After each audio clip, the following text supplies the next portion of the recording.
ఉన్నప్పుడు నెత్తి మీద రుమాలు లేకపోతే మాల వేసుకోవాల్సిన పరిస్థితి ఉందండి. Thank you. మీరు స్టార్ట్ చేసింది. హాయ్ అండి. ఈరోజు మీడియా ఈ ప్రెస్ మీట్కి వచ్చిన మీడియా అందరికీ థ్యాంక్ యూ. 30% ఒకేసారి పెంచడం అనేది ప్రొడ్యూసర్లందరికీ చాలా కష్టమైన పని. మొన్న కొంతమంది 30% ఒకేసారి పెంచడం అనేది ప్రొడ్యూసర్లందరికీ ఇబ్బందిగా పరిస్థితి. ప్లస్ ఇంకో పాయింట్, ఏ రోజు వేతనాలు ఆ రోజు ఇవ్వాలని అందరూ అడుగుతున్నారు.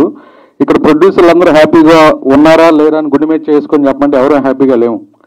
ఒక సినిమా హిందీ డబ్బింగ్ కొనుక్కుంటే సినిమా ఆడలేదని రిలీజ్ తర్వాత 50 లక్షలు ఆపేస్తున్నాడు.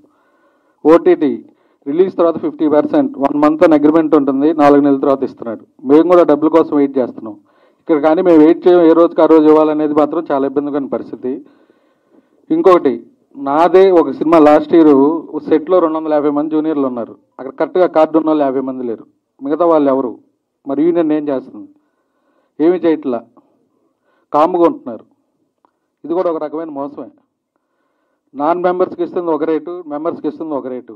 మరి ఆ డబ్బులు ఎక్కడికి వెళ్తున్నాయి? ఇది అందరూ ప్రతి ప్రొడ్యూసర్ వాళ్ళ ఎక్స్పీరియన్స్లో జరిగింది.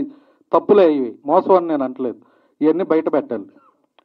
అండ్ ఈ షూటింగ్లు ఆపడం వల్ల, నాది ఒక సినిమా రిలీజ్ ఉంది దీపావళికి, షూటింగ్ ఆపి కూర్చున్నాం. ఇది కరెక్ట్ కాదు. వయా మీడియాగా అంతా మాట్లాడుకొని అందరూ ఒక దాని మీదకి వచ్చి సపోర్ట్ చేయాలి. చిన్న సినిమా బతికితేనే థియేటర్లు ఉంటాయి. పెద్ద సినిమాలు ఇప్పుడు ఎస్కెన్ గారు చెప్పినట్టు సంవత్సరానికి 50 ఉంటాయి, 50 కూడా ఉండవు. దానికి మీడియా వాళ్ళు అందరూ సపోర్ట్ చేసి ఈ సమస్యను తొందరగా సాల్వ్ చేయాలని కోరుకుంటాను. Thank you.